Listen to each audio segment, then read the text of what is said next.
গোপালপুরে রবীন্দ্র নজরুল জয়ন্তী উদযাপন। গত ২৬শে মে ২০২৪ রবিবার গোপালপুর সাহিত্য সংস্কৃতি চর্চা পরিষদের উদ্যোগে এই গ্রামের জিএসএফ প্রাথমিক বিদ্যালয় প্রাঙ্গণে সারাদিন ব্যাপী অনুষ্ঠিত হল বিশ্বকবি রবীন্দ্রনাথ ঠাকুর ও বিদ্রোহী কবি কাজী নজরুল ইসলামের জন্মজয়ন্তী উৎসব ও কবি সম্মেলন। এই অনুষ্ঠানে জেলার বিভিন্ন প্রান্ত থেকে কবি ও সাহিত্যিক ও সঙ্গীত শিল্পীদের উপস্থিতি ছিল চোখে পড়ার মতো।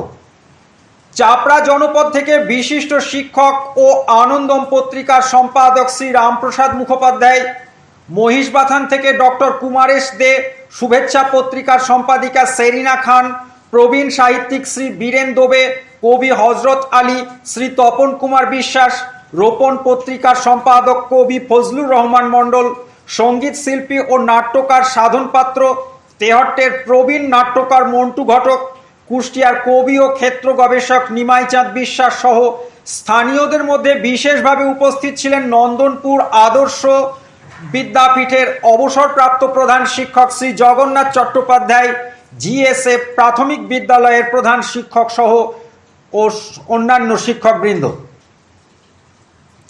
এছাড়াও করিমপুর ও রানাঘাট থেকে এই কবি সম্মেলনে যোগদান করেন সময়ের সাথে পাক্ষিক সংবাদ পত্রিকার সম্পাদক সাংবাদিক শ্রী সঞ্জয় কুমার ঘোষ, কবি বিশ্বজিৎ বিশ্বাস, শ্রীমতী মিতা রায়, প্রাক্তন শিক্ষক, ভারতীয় ভাষা সাহিত্য ও কলা সংস্কৃতি পরিষদের প্রধান উপদেষ্টা শ্রী দিলীপ কুমার মণ্ডল, সঙ্গীত শিল্পী শ্রীমতী পর্ণা চক্রবর্তী, তেহট্ট থেকে নবকাণ্ডারী পত্রিকার সম্পাদক ও নবকাণ্ডারী নিউজের কর্ণধার অপূর্ব বিশ্বাস, ভারতীয় ভাষা সাহিত্য ও কলা সংস্কৃতি পরিষদের সম্পাদক তাপস চক্রবর্তী, নারায়ণপুর এলাকা থেকে কবি, গল্পকার ও বাচিক শিল্পী হান্নান বিশ্বাস, ফাজিলনগর উচ্চ বিদ্যালয়ের ভারপ্রাপ্ত প্রধান শিক্ষক বাণী ইসরায়েল মণ্ডল প্রমুখ।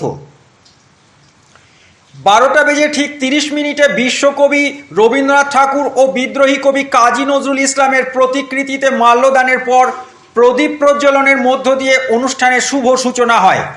অনুষ্ঠানে সভাপতিত্ব করেন শ্রী জগন্নাথ চট্টোপাধ্যায়। অনুষ্ঠানের বিশেষ আকর্ষণ ছিল কবি হান্নান বিশ্বাসের দ্বিতীয় বর্ষের ত্রৈমাসিক রোহিণী সাহিত্য পত্রিকার প্রথম সংখ্যা প্রকাশ, যার উদ্বোধন করেন আনন্দমের সম্পাদক সম্মানীয় রামপ্রসাদ মুখোপাধ্যায়।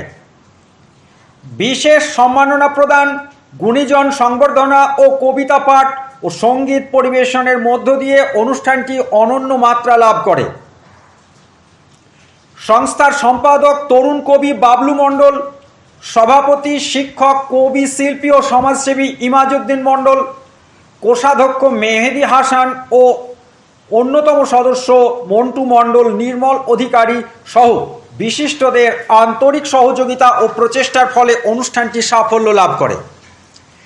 কবি সম্মেলন মর্যাদার সাথে শেষ হওয়ার পর শুরু হয় এলাকার কৃতী ছাত্রছাত্রীদের সংবর্ধনা ও সাংস্কৃতিক অনুষ্ঠান। এই অনুষ্ঠানে গ্রামের আপামর জনসাধারণের স্বতঃস্ফূর্ত অংশগ্রহণ ছিল লক্ষণীয়। সমগ্র অনুষ্ঠানটি পরিচালনা করেন সংস্থার কর্ণধার ইমাজউদ্দিন মণ্ডল, সঙ্গীত শিল্পী সাধন পাত্র ও কবি হান্নান বিশ্বাস। উল্লেখ্য যে আমন্ত্রিত কবি ও সাহিত্যিকদের জন্য মধ্যাহ্নভোজের সুব্যবস্থা ছিল। গোপালপুর থেকে মেঘনাথ বাহাদুর থাপার সঙ্গে হান্নান বিশ্বাসের রিপোর্ট, নবকাণ্ডারী নিউজ। আমরাও হেঁটে চলেছি অসীমের পথ ধরে, যে পথের শুরু নেই, যে পথের শেষ নেই, তবু বাঁচতে হবে। বাঁচতে হবে তাদের জন্য যারা বাঁচতে গিয়ে বাঁচতে পারেনি। মেঠো পথের বাঁকে গড়তে হবে আশা, তৈরি করতে হবে ফুটপাতে ভেসে